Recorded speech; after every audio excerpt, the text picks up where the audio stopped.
Hello, and welcome to Golden Creatives Talk, the podcast dedicated to insightful conversations with Black and Brown creatives who are shaping culture across cultures. I'm your host, CT Luna, and today we have a truly golden guest joining us, Kim Golden, a USA Today best-selling indie author of romantic women's fiction who now calls Southern Sweden home. So Thank you. welcome, Kim. So I'm going to just share a little bit about your background. Okay. Born and raised in Philadelphia, Kim is a fierce Philly sports fan who went south to Richmond, Virginia, to pursue her MFA, her Master's in Fine Arts. But it was a handsome Swede who swept her off her feet that she met in 1993 and convinced her to move to Stockholm. So now, over 20 years later, she has settled in Malmö, Sweden, and still deeply in love. She writes interracial and multicultural love stories featuring smart, complicated Black women finding love in Europe and in the United States. Her latest work is A Piece of My Heart, a Hunter's Grove love story, which we will talk about a little bit later. And it's available exclusively on Substack for now. So, Kim Golden, welcome to Golden Creatives Talk. Thank you for inviting me. I'm really excited to be here. Thank you. So let's start with this, sweep you across an ocean love story. For the folks who are interested in hearing more about your journey, what were sort of the biggest surprises or even challenges that came with moving your life from Philadelphia to Sweden? And what made you realize that Malmö would be your new permanent home? Well, the thing is, when you move across, take this like sort of transatlantic journey that I did. I mean, before I went to Sweden, I'd never been across the ocean before. I mean, I'd gone to Canada before. I'd done like cross-country trips in the States and everything. But actually going across the ocean was like, it was something I dreamed of, but I never had the money to do it because I was a poor college student. And then I met Tord, and then we met and we sort of had this like summer romance, and then it became more. And then he said, why don't you come over and spend Christmas with me? So the first time I went to Sweden, it was as a tourist just for a month to spend the whole month of December there. Very romantic, Christmas lights everywhere, cute little Christmas markets and everything. And you're just going around and you're drinking glögg, which is like mulled wine. So it's like and it was, you're just going around drinking that in Christmas markets, and it's snowy, and you just think, oh, this is the most wonderful place in the world. And you don't think about the cultural differences because you don't notice them when you're there as a tourist. And then I moved here, and when I moved here, it was July of 2025. And I think at that point, that was when I started to understand, okay, yeah, like Sweden is very, very different from America. Even if Swedes are very I wouldn't say they're pro-USA all the time, but I mean, it's like most of the things, like anything that's trendy in America, they're fast adapters to it. But then there are certain things, like the way the society works here is very different from in the States, because, in the States, it's all about the individualism, and you sort of put yourself first and society second. When I moved here, and even to a certain extent now, it's still the same way, that you put society first and yourself second. So it's like, yes, of course, you should pay high taxes because those taxes pay for the infrastructure and the education system and the healthcare. And it's good for everybody because at some point you'll get to use all of those things and it's fine. But I had to get used to that way of thinking, because I was still used to, in the States, like, why should I pay taxes? Why should I have to pay high taxes for that person to be able to have free, or subsidized childcare. Mm-hmm. It didn't occur to me as a 25-year-old that this is actually something that's good for the society as a whole. Yeah. Now, I mean, it took a few years, and when I understood it, then it was just like, oh, then my whole way of thinking changed. And then I had no problem with paying the higher taxes because I saw that I was actually getting something from it. And in actuality, the amount of taxes that we pay here in Sweden is actually slightly less than what most Americans pay, and we get more for it than what you get in the States. So I'm pretty okay with that. And then it was also the whole thing of learning a new language, because even if most Swedes speak English and they're very good at English, you still need to learn the language in order to feel like you can come into society properly. And especially, because of the fact that here in Sweden, they're very reserved. Swedes are renowned for being quite quiet and shy. So if you're going to make friends here, you have to be the one to make the initiative. And if you don't speak Swedish and then you get invited to dinner parties, or you get invited out to what they call fika, which is like the Swedish coffee break. Mm-hmm. The conversations usually go, like, they'll start in English, but they always end up drifting into Swedish. And if you don't know the language, then you're just sitting there waiting for people to translate for you. Mm-hmm. Or they might remember, like, oh, sorry, and switch back to English, but you've missed a lot of stuff, and they're just giving you sort of the bare bones of it. Mm-hmm. And I think that was kind of hard getting used to, the fact that, really learning the language was such an important part of being able to come into society, but also that Swedes don't mind silence, whereas in the US, we feel like silence is a bad thing. We always feel like we have to fill those pockets of silence. And then now I realize, like, how much calmer I feel because I don't feel this pressure all the time to do the small talk, to fill all those little pockets of silence. It's okay to be quiet. It's okay to be sort of lost in your head for a while. And the Swedes don't mind. That's because that's what they like, and they're out.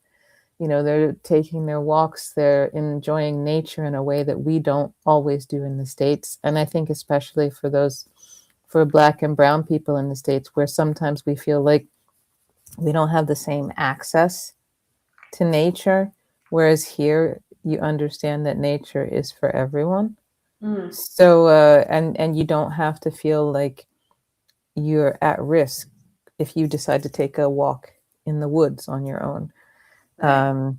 There's nobody who's going to be screaming at you to get off their property because the woods are public property. That nobody owns them. It's the government that owns them, and that means that we have this. There's this thing they call in Swedish, which is allemansrätten, which means it's a common right, and for nature, and even if it's something that's considered private property, you're still allowed to use it. You just have to, if it's private property, you just have to ask the permission of the person who owns the property. And most of the time they say yes. And the only thing they ask of you is that you don't litter on their property, or you don't destroy their property. And so if all you're going to do is walk across their property to get to a public path, you don't even have to ask, you can just do it.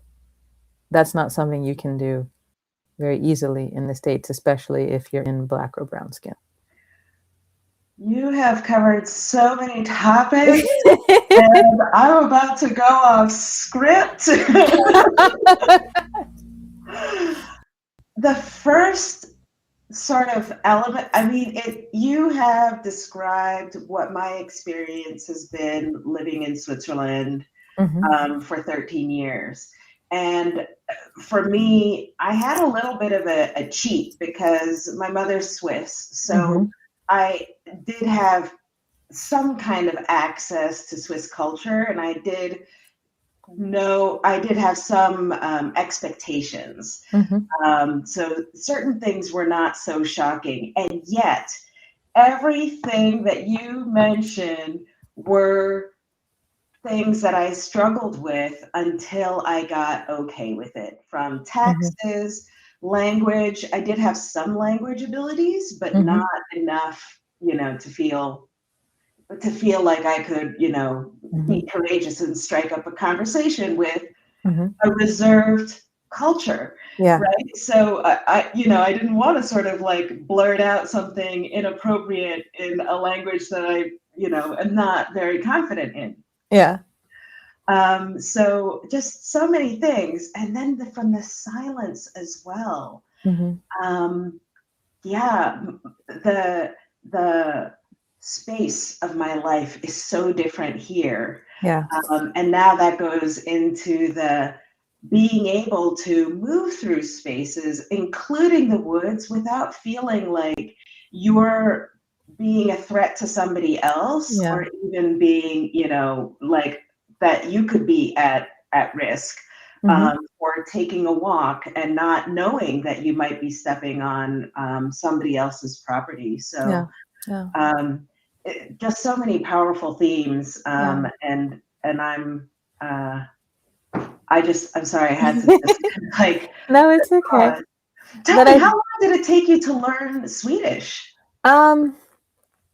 I would say about 2 years. It started off like before I came to Sweden. My husband sent me like all these like Swedish comic books and everything because he figured they're simple. This will help you with at least getting used to some of the vocabulary so that even if you can't pronounce the words, you can read them and you'll understand them. And then when I went to a bookstore in Richmond that was actually owned by a Norwegian American woman. And I told her, like, yeah, I have a Swedish boyfriend. I need to find a Swedish English dictionary. And she recommended one to me. And I told her what I was going to do. And she said, oh, well, you should always keep a little notebook with you. And then that way, when you come across a phrase that you don't recognize, because I think one of the things people don't think about is that Swedish and English actually have the same base, which is German and Latin. It's just the proportions of German and Latin are a bit different. So when you're reading Swedish, as an English speaker, you recognize a lot of words. Some of them will end up being false friends, where it means something completely different than what you thought. But at least you know that from the beginning, the etymology was the same. Yeah. And so that helped a lot. And also there was this free newspaper when I moved to Sweden that was called Metro. So I used to pick up a copy of that every day. It was written in such a simple and clear way that even if you didn't understand that much Swedish, you could get the gist of what the news stories were about. So I would read through that every day and I would just have my pen and underline things. And when I got someplace where I could sit and actually take notes, I would put it in my little notebook.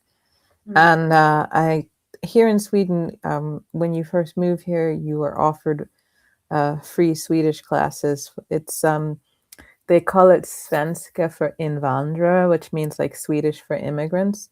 And it's free, and it's all about trying to get you into the system as quickly as possible so that you will understand the language, you will understand society, because when you're in these Swedish classes, they kind of give you tips about like the unwritten rules of Swedish as well. And so I was doing that. I was reading Metro, and then I started watching Swedish soap operas because they were kind of a new thing at that time. And there was one that was called Skilvalde, which was kind of like the bold and the beautiful of Sweden. And it was like all the crazy storylines that you could think of, like, secret twins on, the cousins. Yeah, it was like, didn't know we were cousins. Oops, we've been dating kind of storylines. And the couple who's been like married and divorced a gajillion times. And so I watched that and I started to get the hang of more modern, informal Swedish. And I would ask my husband and I would ask my father-in-law and anybody else I could think of, like, oh, what does this mean? When they say this, what does that mean? And that really helped me a lot. So, yeah, it was like after a while, I realized I knew enough Swedish that I could understand Swedish, but I hadn't really started to dare to speak Swedish. And then one day I was put in a situation where I had to speak Swedish. I was at Vårdcentralen, which is like they're the health clinics, the unit that we have here that are pretty much like subsidized by the government. And I went to see a doctor, and the doctor didn't speak that much Swedish, or excuse me, he didn't speak that much English, and I had to speak Swedish. And so we somehow, even though I couldn't remember all of the words for the symptoms I was having, somehow I made myself understood to him. And then I realized, like, I did it. I can do this. And I just started to dare more to speak Swedish. I don't have the perfect Swedish accent. When I speak Swedish, I still sound like I'm from Philly. Everybody here thinks it's cool, so that's fine. But yeah, it took about 2 years. And so now, I mean, sometimes I read books in English, sometimes I read books in Swedish. I watch Swedish and, you know, American or UK TV shows and movies. I don't, if I'm watching a Swedish show, I don't need to have the English subtitles on. I can just watch it and enjoy it. But it took about 2 years. I am so impressed. I'm really impressed because, like I said, I had a little bit of a linguistic base, and I would say it took me more than 2 years to just start to be courageous with, you know, letting people know that I had some, like, and I understand a lot. But in Switzerland, though, it's so you have German, you have French, you have Italian, and then I guess there's like more of a Swiss dialect. So I can imagine that's probably more of a linguistic challenge than here. I mean, you have the different dialects of Swedish, but for the most part, you can still understand, except for Skånska, which they speak here in Malmö, which sometimes feels like a completely different language. But yeah, Swiss German is lots of dialects. I mean, it's almost a misnomer to call it Swiss German because it's like Zurich German, Bern German, you know, depending on what town, like you can recognize the village somebody is from based on their accent. And so, yes, it can be a little bit of a adventure to try to understand it if you're learning, you know, German, which is what they teach in the schools. So in many ways, you know, the Swiss, they grow up bilingual, German, and then their local dialect. Yeah. But they're more comfortable speaking their actual dialect than High German. So no, I can understand. I think here in Sweden, I mean, you have what they call rikssvenska, which is kind of like just the sort of national or the accepted Swedish, which is, you know, there's certain areas of Sweden where you could say they definitely speak that type of Swedish. And then in Stockholm, there's something that Stockholm Swedish it's just got lots of slang words in it. And there's a certain accent that they have, especially if you come from the southern part of Stockholm, they have a very specific accent. Then you have West Coast Swedish, which sounds a bit different. It's a bit slower. The intonations are a little bit different, but the slang and everything, it's not that different. But then you come to southern Sweden, where I am. The region I'm in is called Skåne, and Skåne used to be part of Denmark. So Skånska sounds almost more like Danish than Swedish. And so depending on where you're from in Skåne, the dialect can sometimes be very difficult to understand. Luckily, here in Malmö, it's pretty easy to understand. So if you meet somebody who was born and raised here in Malmö and they speak Skånska with you, it's easy to understand. But then if it's somebody who comes from, I don't know, Trelleborg or or Ystad, or their accent is very different, and they have slightly different slang that they use. And then sometimes you're like, I don't know what they said. And it takes a couple of times. Like you might have a few minutes where you just have to like listen, and then it finally gets through. But oh gosh, the first time that I heard Skånska, I thought it was a practice that somebody was playing a prank on me. Right. And I was working in a bookstore in Stockholm, and the person was like asking me to order a book for them, and I couldn't understand a single thing that they were saying. Mm. And I said to him, like, do you think we could speak Swedish? And he's like, you know, he started yelling at me in Skånska, but I am speaking Swedish. And I was like, I couldn't understand him, so I had to get one of my colleagues to take the call. I'm really moved by your courage. That because it's a lot. I need to get off this thing because we're totally geeking out in the fine arts direction, talking about the roots of language and all of that. So I'm gonna try to get us back on script. But before I start to ask you about your journey to fiction, I want to ask you one last question about now that you've been in Sweden for some 20 years or so. What is the one thing that you miss from Philly? One. Oh my gosh, Philly cheesesteaks. Yeah. I mean, granted, like I'm from Philly, so we don't call them Philly cheesesteaks like everybody else does. And I know exactly where I would get one from. We just call them cheesesteaks. And it's like, and I know exactly where I would go to get one, and it wouldn't be Pat's or Gino's, which everybody else tells you to go to, because those are just tourist traps. I would go to D'Alessandro's, or I would go to one of the local places in University City, West Philly, the area that I grew up in, and get a cheesesteak with fried onions, salt, pepper, ketchup, and provolone cheese on it. And I miss having that. And there's nowhere here in Sweden to get one, so I'd have to make it myself. But in order to make it myself, I'd have to get the right type of bread. And the right type of bread is an Amoroso roll. So I'd have to learn how to make the rolls the way they do at the Amoroso bakery in order to get the right thing. So the only thing I can do is just get like a sourdough baguette or something and just pretend it's the right thing. But I know how to make one, so it's fine. It's just like you eat it and you're like, this is good, but the bread's not right. Yeah, so that's what I miss. And scrapple. I love scrapple. Scrapple is pretty much everything that's left over from the pig after you have slaughtered the pig.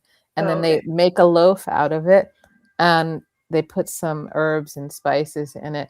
And then you slice it, you put it, you put a little flour, salt and pepper, and then you fry it and you eat it for breakfast. And it's so good. It sounds gross, but it's delicious. And when we were kids, my mom would make this with fried apples. So we'd have fried apples, biscuits, scrambled eggs, and scrapple. And I loved it.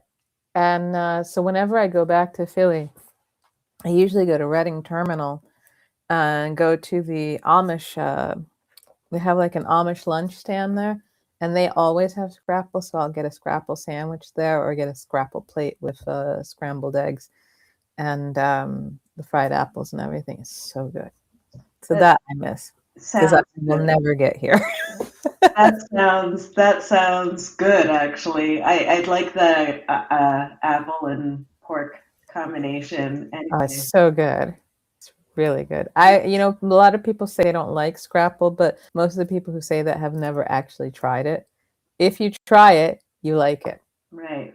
Yeah. They just see it as they think it's going to be mushy or look weird or smell weird, and it doesn't. It just it's bliss for me. So I miss it. My mouth is watering, actually. I was kind of hoping that you were going to say Philly cheesesteaks, because I haven't had a Philly cheesesteak since leaving the U.S. So yeah. There's actually a place in London where you can get them. I haven't tried them, but a friend of mine who's from Philly, who lives in London, has tried one of their cheesesteaks, and he says that they taste just like the ones in Philly. Okay. And the name of the place is Passyunk Avenue. And Passyunk Avenue is a part of South Philly. It's where back at least in the 80s and 90s, you could find tons of different cheesesteak places. And so, yeah, Passyunk Avenue. Notes. Like the Alessandros, if I go to the US and I go to Philadelphia, the Alessandros, and next time I go to London, I might have to just check out Passyunk Avenue, because when we're done, I'll send you how they spell it and everything so you can find it, because I'm telling you, at least from what my friend Adam told me, the cheesesteaks there are wonderful, and you get to like indulge in just watching Philly sports while you're there. So if it's football season, you get to watch the Eagles games and everything. If it's baseball season, of course, it's going to be the Phillies. If it's basketball season, of course, it's the Sixers. And soccer season, of course, you're going to see Philadelphia Union. And of course, now it's hockey season, so you're going to see the Flyers. Always a good thing. Okay. Well, the sports is not really what turns me on. It's the food, but Yeah. that's Go okay. for the food. You can watch all the teams. So Yes, yes. And I have to ask him if they serve any of like the craft beers from Philly, because that would be really great if they did. yeah, that'd be cool. Mm. All right, let us move into your journey to fiction. Yes. Let's talk about your path to becoming an author. Sounds like you kind of knew that this was the direction you wanted to take, having pursued an MFA. So Yeah. what got you into writing romantic women's fiction, since you already knew you were going to be an author? I mean, I think I knew even before I started working on my MFA that I was going to end up there. Because when I was a kid, I used to write these short stories and send them to my grandparents in Virginia. Usually they were about like trying to convince them to buy me a horse, even though I lived in the middle of the city. And I kept telling them I was going to convince my parents to turn our garage into a stable. Never happened, but I think my grandparents enjoyed these stories that I would write about the horse that I would have and the adventures I would have in Philly with this horse. But when I was in high school, I went to this high school that specialized in engineering, science, and architecture. And I realized while I was there that I was not going to do any of those things. Mhm. Um, because I didn't really, for me, math and science were just, it was like a completely different language. Uh, Mhm. but it was one of the best high schools in the city. So I knew that, you know, my parents wanted me to go there so they'd get a good education and I could get into the colleges I wanted to go to. So I just stayed on track with that. But I also knew I'm not going to study science. Always wanted to study writing, kept telling my parents that was what I wanted to do. And they wanted me to do something practical because they felt like, you know, if you're going to be a writer, you're not going to make that much money. You need to have something that you can do that's going to help you pay the bills and blah, blah, blah. And I felt like, yeah. But I always was interested in relationships and like, how do people meet each other? Mhm. What is it that brings people together? And so any of the short stories that I used to write in my my 5 subject notebooks that were supposed to be for class usually were filled instead with these short stories or books, ideas for books that I wanted to write. And then when I started working on my master's degree, I mean, at that point, um, I was really into literary fiction. At that point, it was like, I mean, some of my favorite authors then were, and they still are, Toni Morrison, Milan Kundera, uh, and then Ernest Hemingway short stories. I love them. F. Scott Fitzgerald, Zora Neale Hurston. So it was that sort of fiction that I was reading Yeah. and thinking, this is what I'm going to write. And then you know, I would write these stories for my MFA workshops, and I just felt like, yeah, okay, I'm writing literary fiction, but it's not really connecting Mm. for me. And then my guilty pleasure back then was I would go to Borders bookstore at the mall in Richmond, and I would always end up picking up either psychological thrillers or historical romances or what ended up being called chick lit at that point. Mhm. And I was just like, oh, I just love reading these.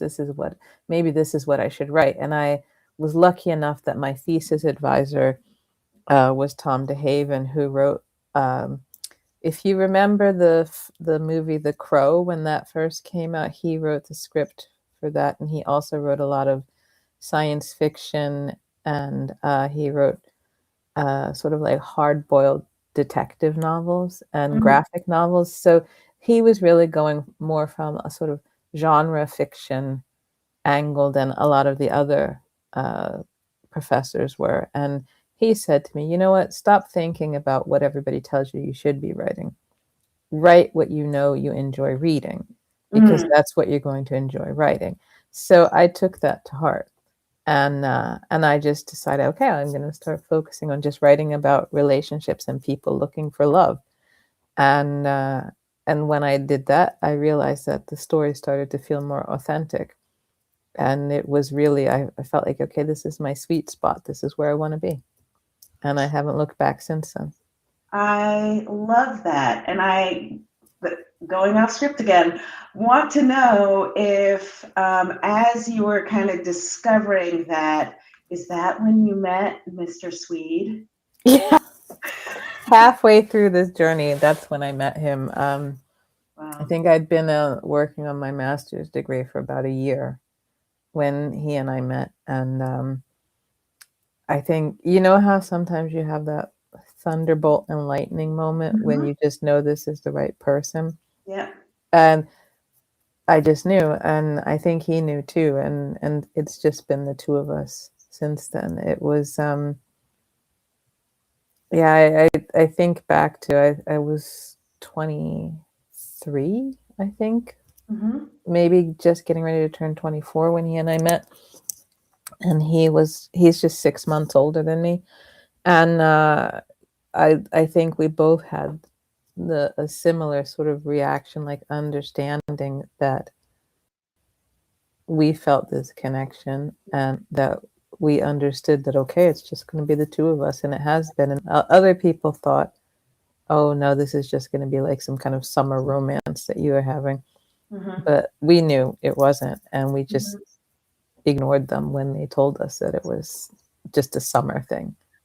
And a lot of people said to me, like, oh, but why do you want to date somebody from Europe? He's going to go back to Europe and he's not going to think about you anymore, or it's Right. going to be too different, even if you wanted to make a go of it, because he's white and you're black. And I said, well, I mean, you don't know until you try.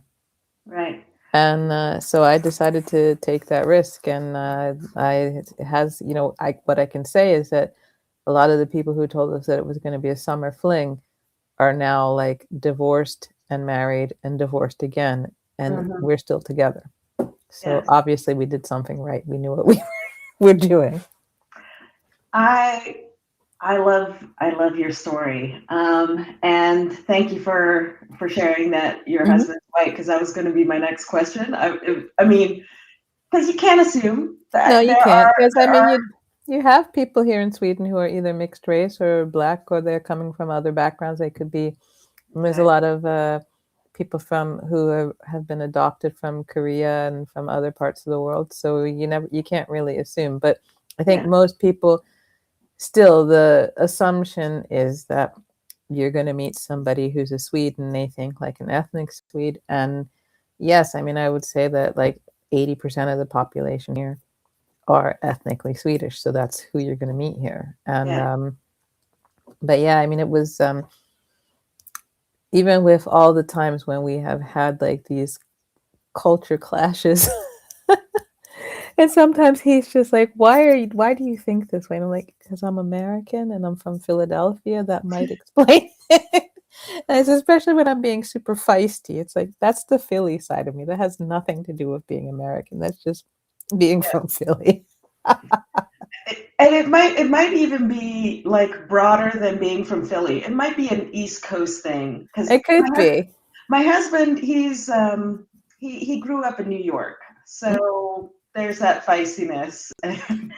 Yeah, and I think the thing that I think that sometimes I think is like definitely very Philly is like we have this sort of underdog mentality, Mhm. because we were, you had everybody thinking like everything that's cultural in Boston and New York, Mm. and then everything that has to do with politics is in DC.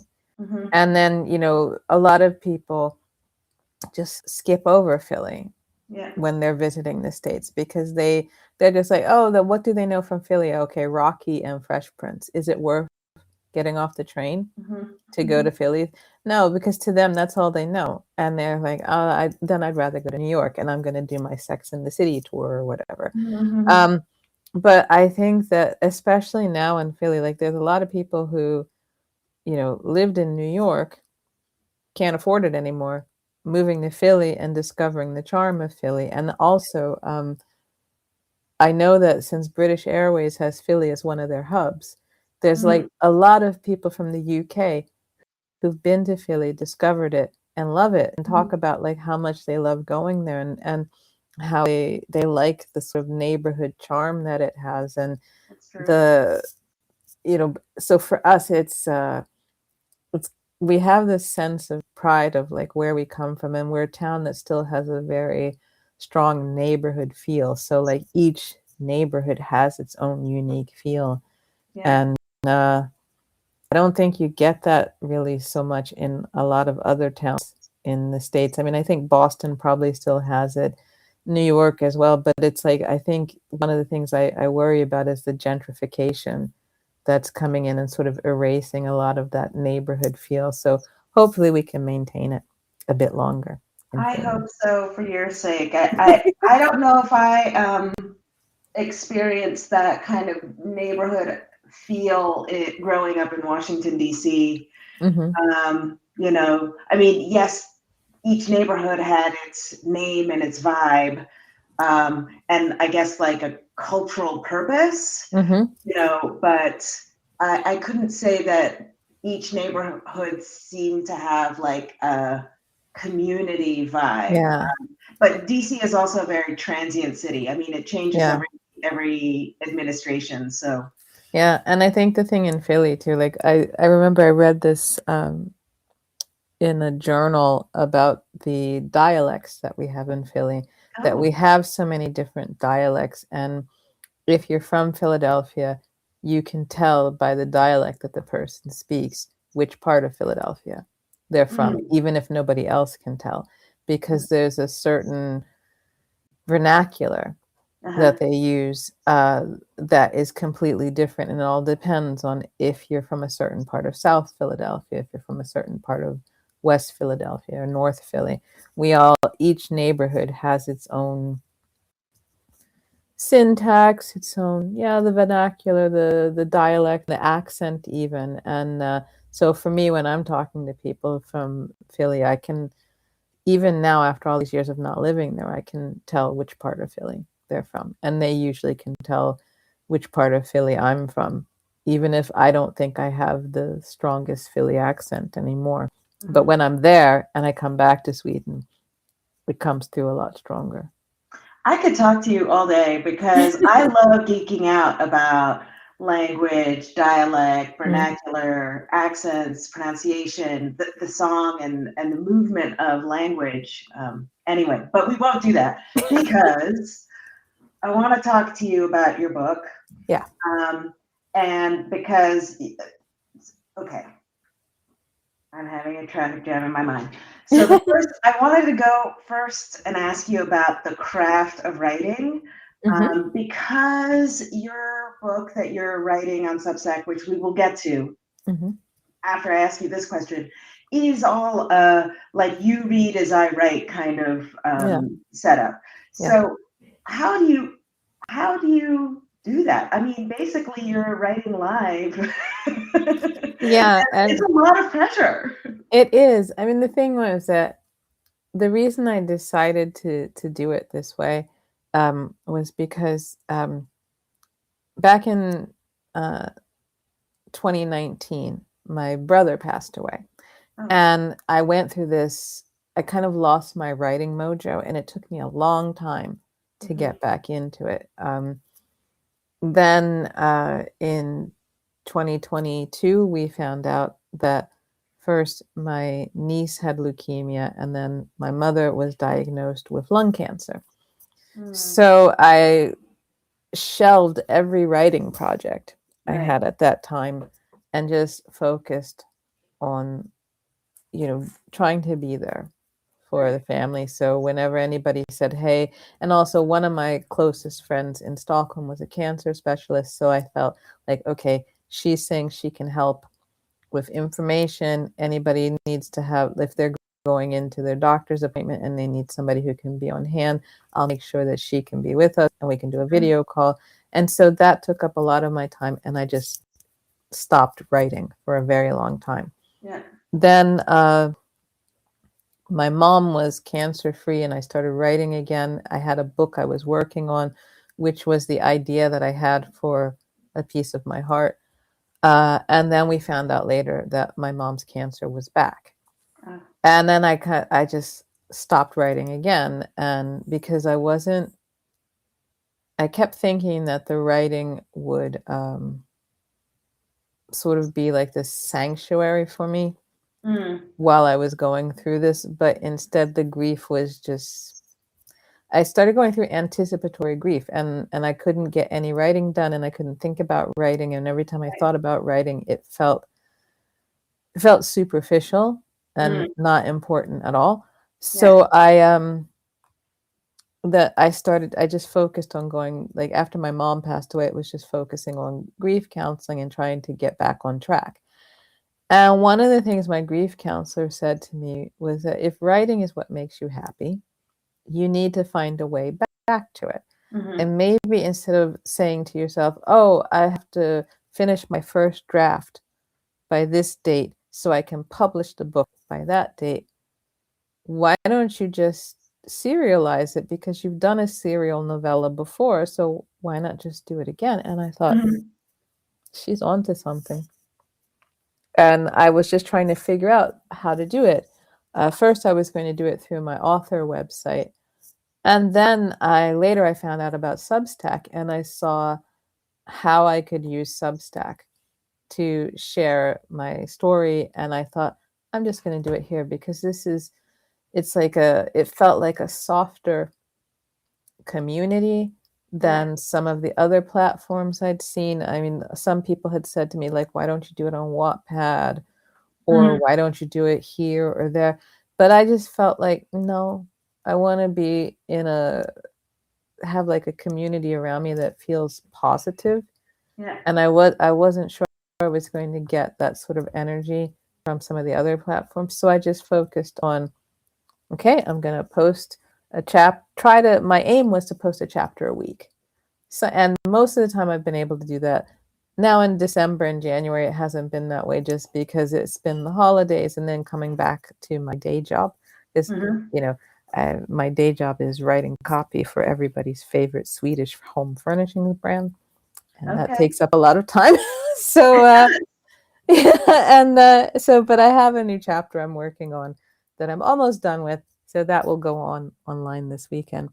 But yeah, that's what I decided to do. Just write, share the chapters, and then my plan was always publish the new chapters on Sunday. And so I was able to do that, without any problems for several months, and then got busy with some new projects at work, and Christmas came. But I'm getting back on track again, and I'm hoping to have the last few chapters of this book online before the end of February.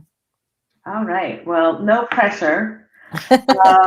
Let's talk about part of the book that you have written, which would be the blurb. And then maybe you could also just share with us a few words from the opening, from an opening chapter, if you want. Yeah, let's do that. So I'll read for you the blurb. This is what I put up on Substack when I decided I was going to first start publishing this. So Alex Sigurdsson has a talent for making people feel alive again. It's what he does for a living. But since he moved back to his hometown of Hunters Grove to care for his ailing father, Alex's own life has been bereft of love. Sasha Remington lost her husband Aidan in a horrific train derailment. Alone now with her young daughter Cammie, Sasha is finding it difficult to connect with anyone, and she's haunted by her dead husband's ghosts and memories. When a mutual friend convinces Alex to take Sasha on as one of his clients, the last thing he expects is the fierce rush of tenderness and desire she elicits in him. The more he tries to keep things professional, the harder it is to stay away. So what I'm going to do, I will read the first few paragraphs of the opening chapter from Alex's point of view. Great. Alex, have you got a minute? I'd just finished watering my plants and rolling up the futons in my studio space come treatment room when I heard Abigail call out to me. Abigail and I have been working in the same building for about 6 months now. Like me, Abigail was a therapist, but her specialty was cognitive behavioral therapy and Reiki healing, while mine was a little more alternative. Actually, she owned the building. I was pretty sure someone mentioned that she'd inherited it from her elderly grandparents who'd moved to Florida to escape the snow and cold that was Vermont weather. Most times, Abigail nodded at me. I don't think she really approved of what I did for a living. Give me a sec, I shouted as I shoved my feet into my battered Doc Martens and reached for my quilted flannel work shirt. The windows to my studio space were already speckled with frost. They'd said on the radio this morning that we should get ready for a cold front. It wasn't even November yet. Well, okay, we were one day away from it since it was Halloween. Even the light looked different now. That warm, intense blue that marked summer skies was now pale, almost watery. At least the sun was still up, though it would be setting in another hour or two. I took another look around the studio to make sure everything was in its place. People came to me for a sense of peace, and I always wanted to make sure I could deliver on it. Clutter didn't help. Clutter made them fidgety, so I made a habit of constantly clearing up, airing out the futon mattresses, and then rolling them up and piling them on a shelf, spritzing or watering the plants and wiping them clean of dust, setting the air filter and humidifier on low for the night. When tomorrow's patient walked in, everything would be ready for him or her. They'd know they'd be taken care of. I turned off the lights and closed up the studio for the day, then clomped down the stairs to the area Abigail called hers. In the old days, when her grandparents still lived there, it was the living room, library, dining room, kitchen, and mudroom. A small guest bathroom was hidden under the stairs, but I knew there was a full-size bathroom somewhere there too. The dove-gray walls of the front room, which was her waiting area, exuded serenity. The couch and 3 armchairs she'd strategically placed by the window, but not too far from the fireplace, which still worked. In fact, she still had a fire going, crackling and casting off enough heat to make the room feel cozy. Abigail was straightening up too. Her day had also come to an end, though I knew she'd probably stay for another hour to write up her reports and get her paperwork in order. Hey, what's up? I adjusted my thick wool scarf around my neck as I stood by the pocket doors. I need a favor, and I'm hoping you won't see it as an imposition in any way. This was typical of Abigail.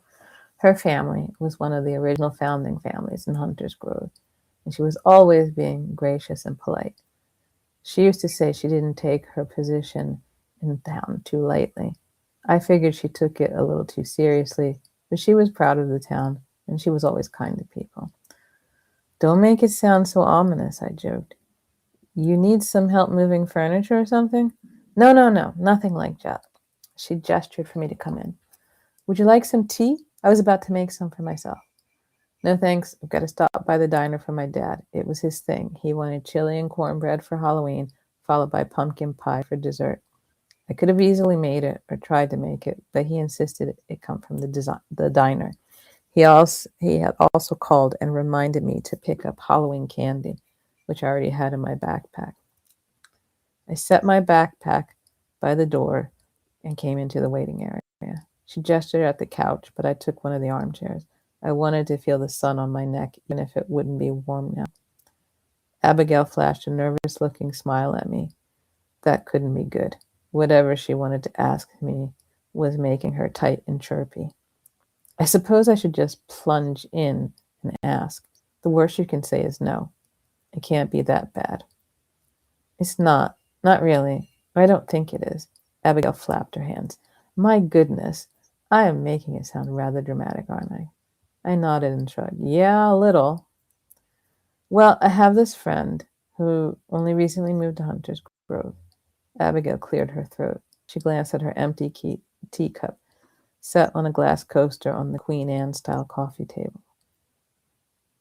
I could make the tea for you if you want, but I really need to go soon. Oh, I'm so sorry. Yes, of course, your father.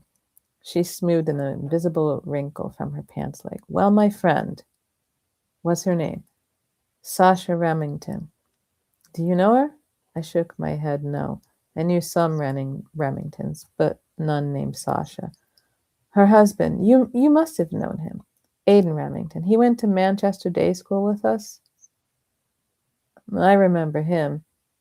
Aidan Remington and I hadn't been the best of friends, but that was mostly because we played on the school's football team. He was the star. I'd mostly been a bench warmer, and he'd like to rub it in my face. But that was back in high school. At NYU, things changed. Neither of us had known how to handle the city, and for a while, we'd almost been friends, helping each other navigate the concrete jungle. But then we found new friends, and our paths separated.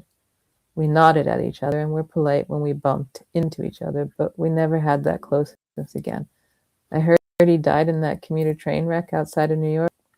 Yes, it was horrible, and Sasha's holding up as best she can, but I think she needs more help than I can give her. So that's All I my. want to know is what is his alternative work? He is what you would call a cuddle therapist. Oh. So for people who are having problems with, sometimes you have people who they don't like to be touched, Mm-hmm. or they've gone through some kind of trauma where they feel that they can't connect with people. And sometimes it's just that somebody just needs to feel like they have somebody who cares about them, who will just hold their hand. A cuddle therapist will be that person who is trained in learning how to have a sort of physical connection with people without it becoming too intimate. Right. And so they help those people reconnect. Unfortunately, a lot of people, they misinterpret it and think that a cuddle therapist is a type of sex therapist, but that's not what they do. It's all about talking to the person, getting them to get used to having that sort of physical contact with people in a platonic way Yeah. to get them to be able to reconnect. Yeah. And it's I did a lot of research on it. I was like quite fascinated by it because I'd heard about it before, and I'd made the assumption as well that they were a type of sex worker, and they're not. They have to go through a lot of training. Mm-hmm. In some places, they need to be sort of certified in order to become a, and they have to think a lot about making sure that they never cross the boundaries. And I remember watching a documentary about it where they asked one of the therapists, had there ever been a time when they wanted to cross the boundaries? And they said, yes, but they also knew what would be the consequences. And I thought, what would happen to this person who realizes that they're falling in love with Right. their client and is still trying to do right by that client? And that is how the idea for A Piece of My Heart came about. That is fascinating. And I think I can connect this question to one of my scripted questions. Because some of what you write is about interracial or Mhm. multicultural partnerings and relationships. So, how does that factor into this story? Is Alex possibly black or in a mainly white setting, or what's the dynamic or the tension there? Sasha is the one who is black in our story. Okay. Alex is is Scandinavian American. His father comes from a family from southern Sweden who emigrated to the States during the 50s. But Alex has grown up in a household that is still very Scandinavian. But they also are seen as being like, part of the old guard of uh, of the town. Hmm. And then, of course, like people know Alex's brother, who is a doctor who lives in California now. he was sort of seen as the golden child of the Sigurdsson family. And so now here you have Alex, who's there taking care of the father, who has is exhibiting signs of dementia. Mm. And he left his cuddle therapy practice in New York behind to move back to Vermont to take care of his dad, even though his dad doesn't think he needs anybody to take care of him. Sasha is the outsider here. She is a Black woman who's originally from Baltimore, who met her husband, Aiden. Aiden was Black and adopted by a white family in Vermont. And he's gone, and she's having to deal with grieving her husband, being a single mom, but also dealing with the dynamics of being a widow in a family that takes up a lot of space. And so she's having some issues with her mother-in-law, who is used to sort of being the grande dame of the town. Here she is as a Black woman challenging this woman, and also dealing with the fact that she knows that she needs this alternative therapy, and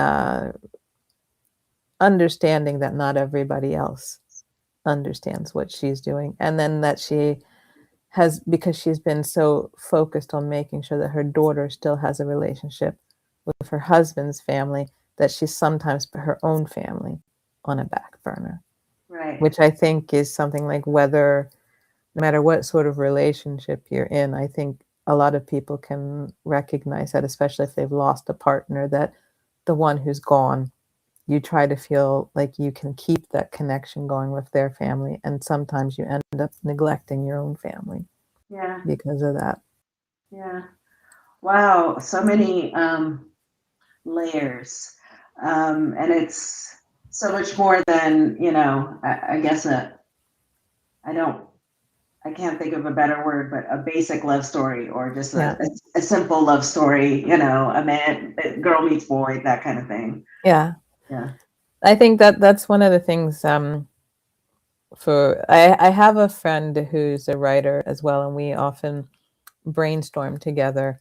And she always says to me, you write romantic fiction, but you don't write romantic fiction in an easy way. And she always teases me about this, and she's like, you say you don't write literary fiction, but in a way you are, because you're adding all these extra layers. And that's why not everybody connects with everything that you write, because the people who like literary fiction but who also like romantic fiction connect with it. And then the people who just want something where they don't have to think about the realities of life, who just want something that's like, I want a love story that's like more straightforward, they don't always like what I write. And that's okay, because I know I'm not going to be everybody's cup of tea. But I have to write the stories. I write the stories that I like reading. And absolutely. I like complicated stories. I don't like it when it's too simple. So it's like I like having, my books end up having a lot of I guess you could say, like, the slices of life that we're dealing with now.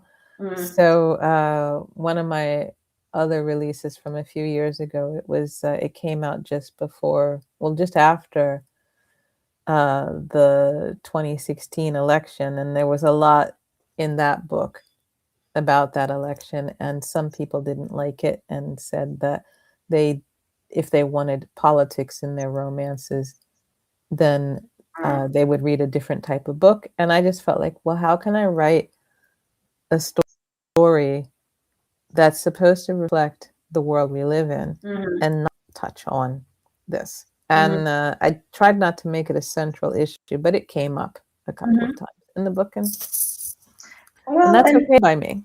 These are the things that drive the tensions between people, right? I mean, we exist in a space that, brings out the worst in us.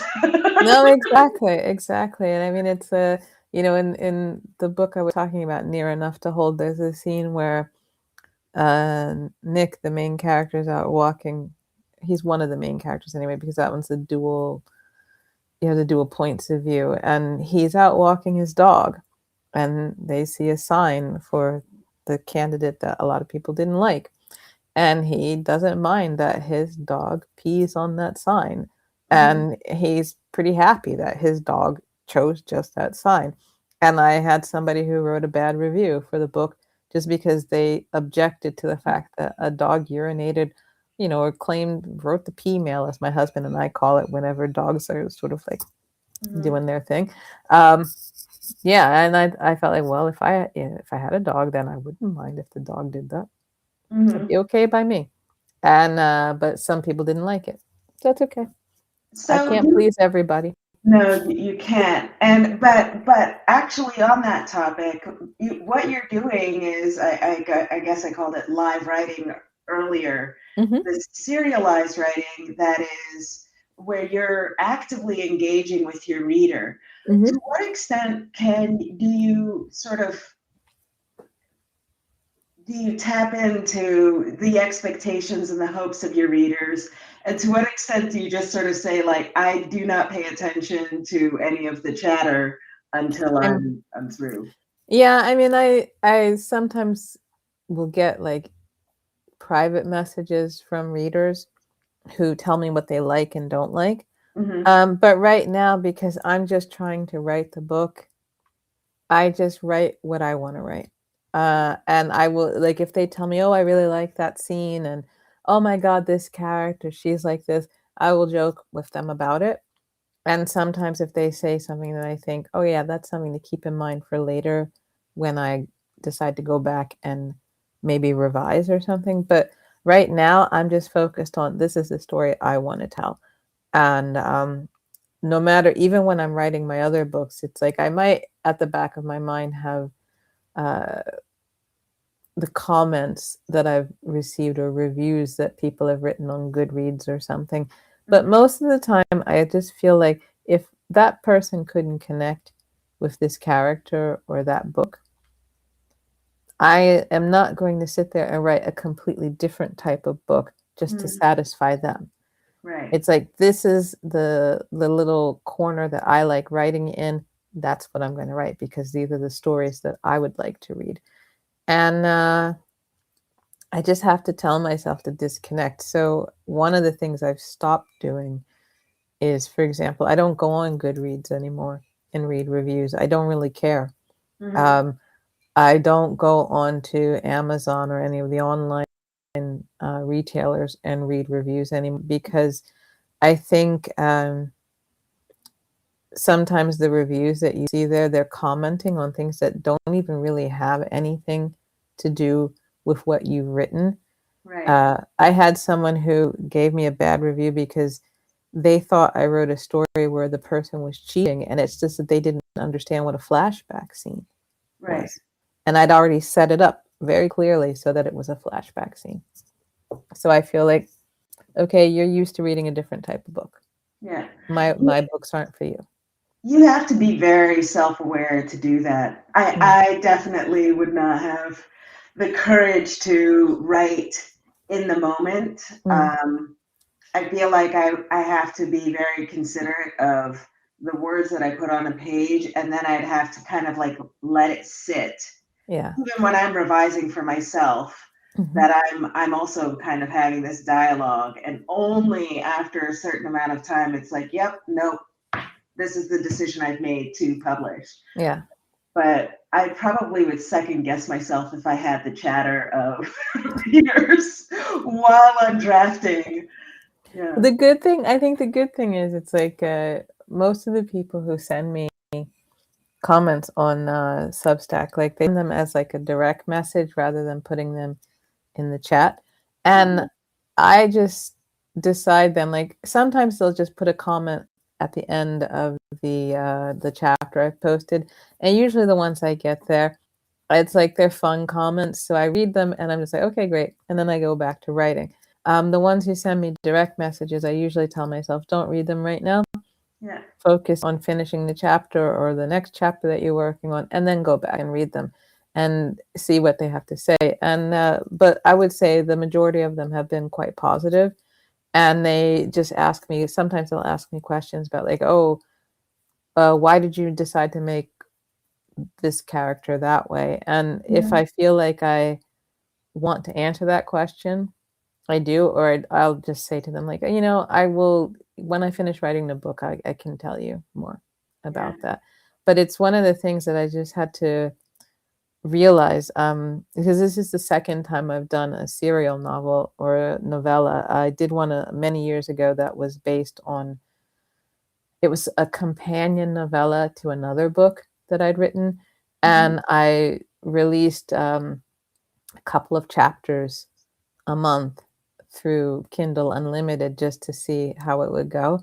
And it was fun to do it, but it was also, when I did that one, there were a lot of people who they mostly just wrote to me to tell me, oh, I don't like this character, or I don't like that character. I didn't really get much feedback on whether or not they were enjoying the story as a whole. Just they would tell me what they liked and didn't like about a character. Or one person was like, "You're not giving us enough sex scenes," and I'm one of these people, like, I don't put a sex scene in a book unless I think it makes sense.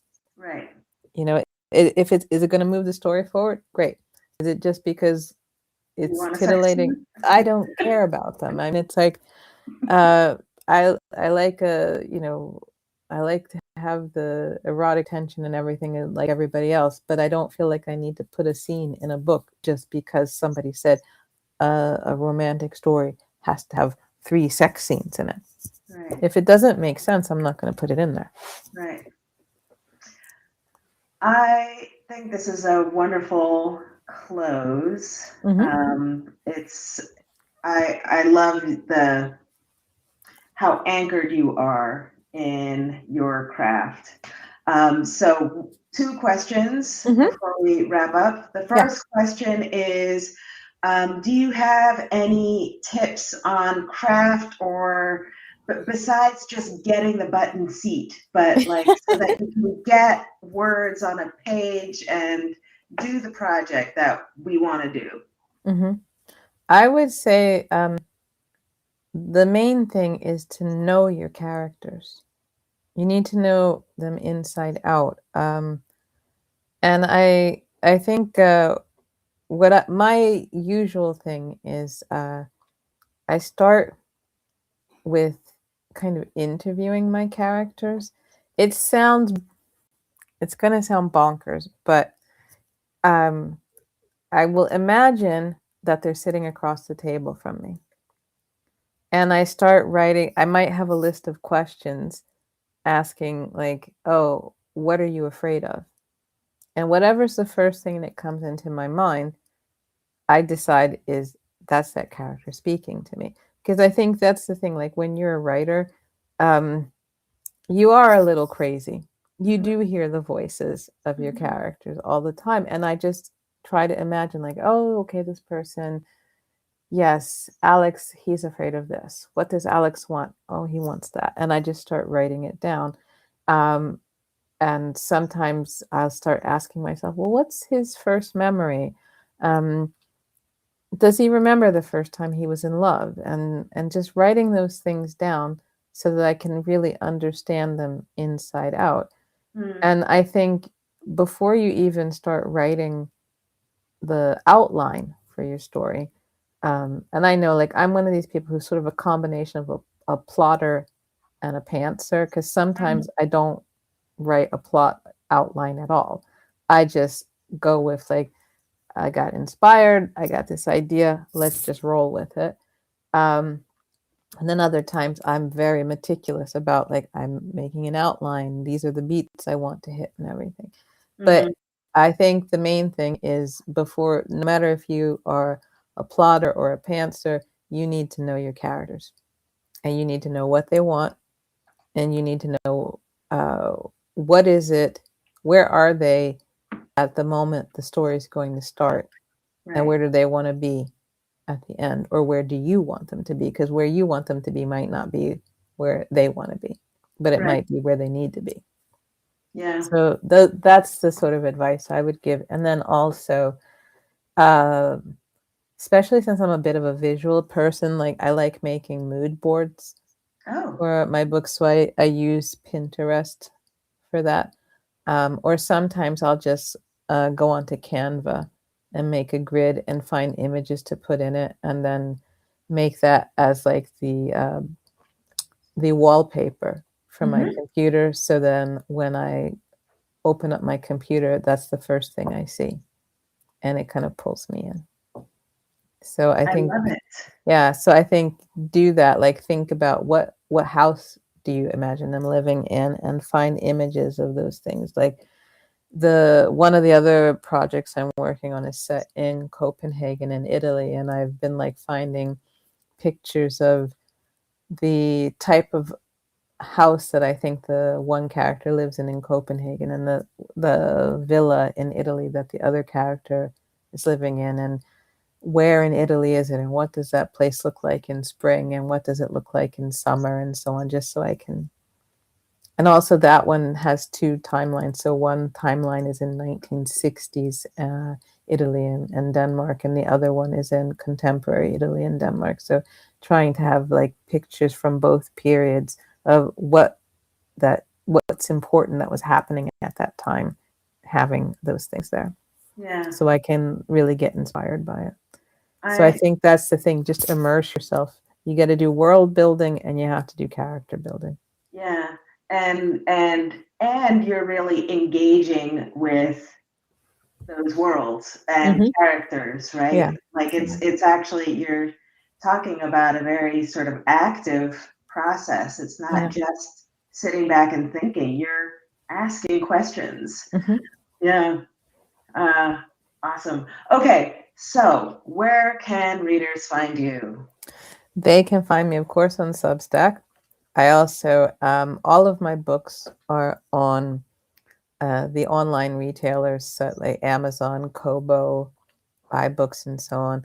So they can find me there, or they can find me on my author site, which is kim-golden.com. And yeah, otherwise they can find me on Twitter. I'm on Twitter a lot. Or actually, I shouldn't call it Twitter anymore. It's called X now. And and since I'm a big Prince Harry and Meghan Markle fan, I'm usually chatting about stuff there regarding her shows and so on. But yeah, I mean, and otherwise, places to find me, if you're ever in Matera, Italy, I go there a lot. Okay. I love it there. And otherwise, I'm in Copenhagen a lot because it's just across the bridge from Malmö. So those are the places that people can find me. And also on Instagram, because I love Instagram. I know probably it's like a bit old to say you love Instagram, but I do love Instagram because it gives me a chance. Like when I'm going around and I'm getting inspired and I take pictures, I share a lot of things, especially since I travel a lot to Italy, and a lot of now the other book I'm working on is set there. If I find images while I'm there, or I take a picture, I share it so that other people can sort of get into that same thinking and feel inspired as well. And who knows, maybe they'll get inspired to go to Italy.